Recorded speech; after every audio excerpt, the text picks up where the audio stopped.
Hello everyone, welcome to our YouTube channel.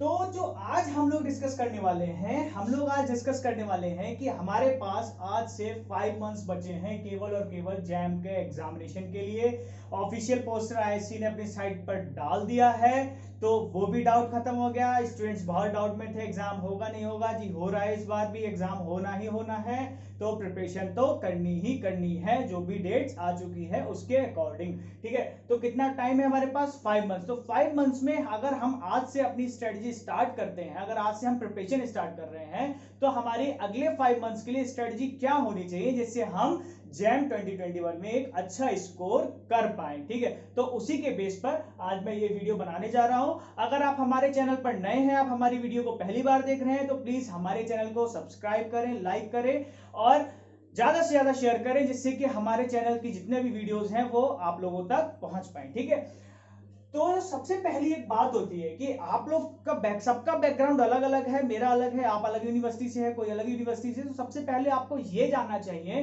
कि आप physics subjects में कहां पर स्टैंड कर रहे हो। तो इस चीज को जानने के लिए आपको क्या करना पड़ेगा? आपको क्या करना है, आप लीजिए 5 year previous year question papers. उसमें क्या कीजिए, आप सबको सॉल्व करने की जरूरत नहीं है। अभी आप केवल आपको अपने आप को एनालाइज करना है कि आप कहां पर स्टैंड कर रहे हो। तो आपको क्या करना है, आप देखिए क्वेश्चंस को पढ़िए, एक एक क्वेश्चन को पढ़ने की कोशिश कीजिए, समझने की कोशिश कीजिए। सबका सब्जेक्ट्स होते हैं कुछ कुछ, एक दो सब्जेक्ट सबको अच्छे लगते हैं, एक दो सब्जेक्ट्स में सबको डाउट्स होते हैं, थोड़ा सा वीक होता है कोई सब्जेक्ट। तो उसके अकॉर्डिंगली आप देखोगे कि किस तरीके का पैटर्न है, लेवल क्या है क्वेश्चन पेपर का, जिससे कि आप एक वेल यूनिडायरेक्शनल आप प्रिपरेशन स्टार्ट कर पाओ। ठीक है, ये नहीं कि आपने बुक्स उठाई और स्टार्ट पढ़ना शुरू कर दिया। तो उससे पहले आपको एनालाइजेशन बहुत इंपॉर्टेंट है। ठीक है, फिर एनालाइज करने के बाद आपको क्या करना है, आपको स्टार्ट करना है 2 सब्जेक्ट्स के साथ। मेरे हिसाब से 2 सब्जेक्ट सफिशिएंट है। आपको लगता है 3 या 4 के साथ आप जा सकते हो तो आप जा सकते हो, लेकिन मेरे हिसाब से 2 सब्जेक्ट सफिशिएंट है एक साथ लेने के लिए, क्योंकि आपको उन चीजों को याद भी रखना है। आपको केवल पढ़ना नहीं है, आपको जैम वाले दिन याद करना है। ठीक है, उसी के अकॉर्डिंगली आप पेपर दोगे। ये नहीं कि बस आप पढ़ के आ गए, आप रिवीजन कुछ किया नहीं, तो आप सीधे एग्जाम देने बैठ जाओगे, तो बहुत ही कम गेन कर पाओगे जितनी आपने मेहनत की है। ठीक है, मेरा जो रिकमेंडेशन है वो यही है कि आप स्टार्ट कीजिए मैथमेटिकल फिजिक्स से और क्लासिकल मैकेनिक्स से। मैथमेटिकल फिजिक्स तो एक ऐसा सब्जेक्ट है जो कि मस्ट है अगर आप फिजिक्स में स्टार्ट करना चाह रहे हो, क्योंकि आगे आने वाले सभी सब्जेक्ट में मैथमेटिकल फिजिक्स का यूज होता है। वेक्टर हो गई, मैट्रिसेस हो गई, डिफरेंशियल इक्वेशन हो गई, फूरियर सीरीज हो गई, हर टॉपिक का कहीं ना कहीं किसी ना किसी पार्ट में फिजिक्स में यूज होना ही होना है। तो सबसे पहले आपको मैथमेटिकल फिजिक्स फिनिश अप करना पड़ेगा, तभी आप आगे के टॉपिक्स को जाइए।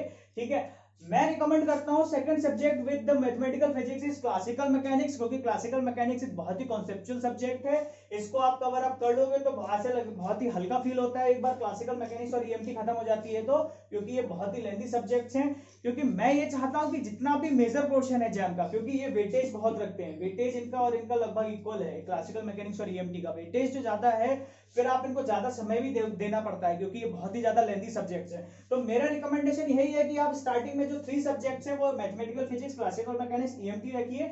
अगर आप प्रिपरेशन स्टार्ट कर चुके हो तो आप इन दोनों के साथ वो अपना सब्जेक्ट कंटिन्यू कर सकते हो। ठीक है, कोई इशू नहीं है। तो लेकिन स्टार्टिंग के यही 3 सब्जेक्ट रहेंगे। फिर क्या है, थर्मोडायनेमिक्स आपको कॉन्सेप्ट पढ़ना है, क्वेश्चन लगाना है। इलेक्ट्रॉनिक्स में कॉन्सेप्ट पढ़ा आपने। इलेक्ट्रॉनिक्स को मैं ये बोलता हूं कि केवल इसमें न्यूमेरिकल अप्रोच आपको आनी चाहिए, क्योंकि ये न्यूमेरिकल अप्रोच और कॉन्सेप्ट होना बिल्कुल इसमें अलग अलग बात हो जाती है थोड़ा सा, कि वो डिवाइस कैसे काम करती है और उसका आउटपुट कैसे मिल रहा है, उसका जो न्यूमेरिकल सॉल्व करने का मेथड है वो इंपॉर्टेंट है अभी हमको, क्योंकि जैम निकालना है हमको। पीएचडी नहीं कर रहे हैं अभी हम फिजिक्स में, अभी हमको जैम क्वालिफाई करना है अच्छे मार्क्स से। ठीक है, तो मॉडर्न फिजिक्स क्वांटम मैकेनिक्स में तो आपको फॉर्मुलिज्म आपको पढ़नी पड़ेगी क्वांटम मैकेनिक्स की कंप्लीट, उसके अकॉर्डिंगली आप क्वेश्चन कीजिए, क्योंकि इसमें फॉर्मुलिज्म बेस्ड बहुत क्वेश्चंस पूछे जाते हैं। ठीक है, और ऑप्टिक्स में सबसे ज्यादा इंटरफेरेंस, डिफ्रेक्शन और पोलराइजेशन से क्वेश्चंस आते हैं। तो ऑप्टिक्स में लेंस से भी क्वेश्चंस पूछे जाते हैं, जो कि काफी जगह नहीं कराया जाता है, लेकिन आई रिकमेंड यू कि आप लेंसेज जरूर रिवीजन में लाएं अपने।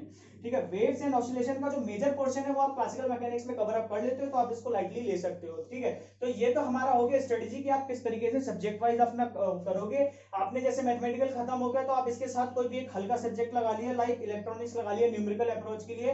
क्लासिकल मैकेनिक्स फिनिश होते ही आपको ईएमटी लगाना चाहिए। एक बड़ा सब्जेक्ट एक छोटा सब्जेक्ट अपना साथ में रखिए, जिससे कि एक जगह आप ज्यादा टाइम और एक जगह अगर आप कम टाइम दे रहे हो तो भी आपका चल जाए। ठीक है, तो इन सब्जेक्ट्स को अगर आपको 5 महीने में 5 मंथ्स में कंप्लीट करना है इस तरीके से, तो आपको मिनिमम 8 आवर्स की स्टडी करनी ही करनी पड़ेगी।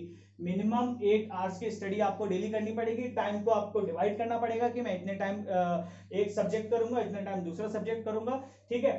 दूसरी बात, स्टूडेंट क्या करता है, कॉन्सेप्ट पढ़ा उसने, न्यूमेरिकल लगाया और मूव ऑन कर गया, उसने 5-6 न्यूमेरिकल लगा लिए उस टॉपिक से रिलेटेड, फिर वो मूव ऑन कर गया, ठीक है। उसने क्या किया, धीरे धीरे धीरे करके इसी तरीके से उसने अपना वो सब्जेक्ट कवर अप कर लिया, रिवीजन उसने किया ही नहीं, वो दूसरे सब्जेक्ट पे मूव ऑन कर गया। वो भूल जाएगा थोड़े टाइम बाद, आई गारंटी वो भूल जाएगा। अगर किसी को अच्छी मेमोरी पावर है तो बात अलग है, बहुत ही ज्यादा, लेकिन अगर रिवीजन नहीं किया है तो अच्छी मेमोरी वाले भी मात खा जाते हैं, ठीक है।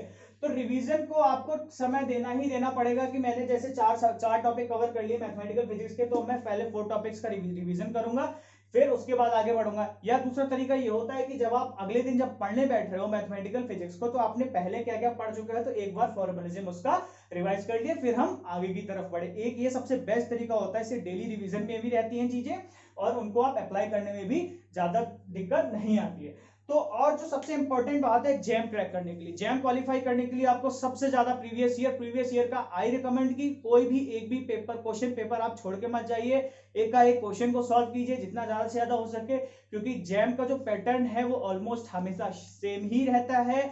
इवन कितनी बार ऐसा भी होता है कि सेम पैटर्न के क्वेश्चन में केवल डिजिट चेंज हो जाती है, हर क्वेश्चन आ जाता है, ऐसा भी होता है, कई बार होता है इस तरीके से। तो आप प्रीवियस ईयर पेपर पे आप ज्यादा फोकस रखिए, इसका एक भी क्वेश्चन आपको छोड़ के नहीं जाना है। तो ये हो गई हमारा रिवीजन और प्रीवियस ईयर। और जैसा कि मैंने बताया, पहले आप कॉन्सेप्ट समझिए, थर्मोडायनेमिक्स को बहुत ही अच्छे से अगर आपने एक बार कॉन्सेप्ट समझ लिया तो आप न्यूमेरिकल उसको बहुत इजीली कर लोगे। ऐसी क्लासिकल मैकेनिक्स तो पूरी कॉन्सेप्चुअल है, एक बार ढंग से अच्छा कॉन्सेप्ट बैठ गया दिमाग में तो न्यूमेरिकल सॉल्व करने में बहुत ज्यादा प्रॉब्लम नहीं आती है फिर, ठीक है। फिर जो सबसे लास्ट बात है और जो सबकी अच्छी बात है, जो आपको सुननी चाहिए, क्या कि जो बुक स्टूडेंट्स क्या करता है कि हमें स्टैंडर्ड बुक का बता दो, रेफरेंस बता दो, क्यूरीज पूछते हैं मुझसे भी, स्टूडेंट्स पूछते हैं कि कोई स्टैंडर्ड बुक बता दो, थर्मो की कोई स्टैंडर्ड बुक बता दो, इलेक्ट्रॉनिक्स की स्टैंडर्ड बुक बता दो। अरे भाई, स्टैंडर्ड बुक से अगर आपको न्यूमेरिकल सॉल्व करने हैं देन दैट्स ओके, अगर आप उसको रीड आउट करने जा रहे हो तो आपके पास इतना समय नहीं बचा है, अब आपकी पूरी कंप्लीट बुक को रीड आउट करोगे, कंप्लीट बुक रीड आउट करने में, एक बुक कवर अप करने में 2 से 3 महीना लग जाता है। तो अगर आप इस तरीके से करोगे 2 सब्जेक्ट से आप कवर अप कर पाओगे, 2 सब्जेक्ट कवर अप करके आप कैसे जैम में अच्छा स्कोर कर पाओगे, क्योंकि ज्यादा से ज्यादा वेटेज आपका मैक्सिमम वेटेज 15 to 20 मार्क्स होता है, ठीक है। तो कैसे आप कवर अप करोगे, अच्छा स्कोर कैसे गेन करोगे, ठीक है। तो मैं यही बोलूंगा कि आप हमारे चैनल को भी ज्वाइन कर सकते हो। हम लोग मतलब इंस्टीट्यूट्स के क्या है, जो वेल एस्टेब्लिश्ड इंस्टीट्यूट्स हैं जो जैम की प्रिपरेशन कराते हैं, उनका जो स्टडी मटेरियल है वो पीडीएफ फॉर्म में अवेलेबल है हर जगह, ठीक है। आप उनको फॉलो कीजिए। हम लोग सीरीज चला रहे हैं जैम की सीरीज, आप उनके हमारी वीडियोस देख सकते हो, हम लोग ने सारा कंटेंट प्रोवाइड करा रहे हैं वीडियोस में, शॉर्ट वीडियोस, लॉन्ग वीडियोस, हर तरीके की वीडियो डाल रहे हैं, जिससे कि जैसा आपको ठीक लगता हो आप उस तरीके से देख सकते हो। अभी हमने मैथमेटिकल फिजिक्स और क्लासिकल मैकेनिक्स स्टार्ट कर दिया है, हमारा ये दोनों सब्जेक्ट्स चल रहे हैं। इसके बाद हम पूरा कोर्स दिसंबर तक हम वेव्स एंड ऑसिलेशन तक जाएंगे, ठीक है। दिसंबर तक हम ये सब कवर अप करेंगे। आप हमें ज्वाइन कीजिए, हमारी वीडियोस देखिए, आप हमको फीडबैक दीजिए जैसे कि हम इंप्रूव कर पाए आपके अकॉर्डिंगली, ठीक है। तो मैं यही बोलूंगा, आप स्टडी मटेरियल फॉलो कीजिए, हैंड रिटन नोट्स, वीडियोस देखिए, आप बुक्स पे मत जाइए, क्योंकि बुक्स में बहुत ज्यादा टाइम लगता है पढ़ने में, क्योंकि बुक में क्या है आपके अकॉर्डिंग नहीं लिखा होता है, वो एक तरीके से लेके चलते हैं, एक सिरे से दूसरे सिरे तक कंप्लीट पढ़ाती है बुक, ठीक है। तो मेरा यही रिकमेंडेशन है, ज्यादा से ज्यादा असाइनमेंट सॉल्व कीजिए, हर इंस्टीट्यूट का असाइनमेंट भी आपको मिल जाएगा, टेस्ट भी मिल जाएंगे, टेस्ट भी देंगे हम लोग। तो हमारे चैनल को आप ज्वाइन कीजिए, लिंक डिस्क्रिप्शन में है। तो अगर आपको हमारा ये वीडियो पसंद आया हो तो प्लीज हमारे वीडियो को लाइक करें, सब्सक्राइब करें और हमारे चैनल को ज्यादा से ज्यादा शेयर करें, जिससे हमारे इस इनिशिएटिव का फायदा ज्यादा से ज्यादा स्टूडेंट्स को हो सके। Thank you.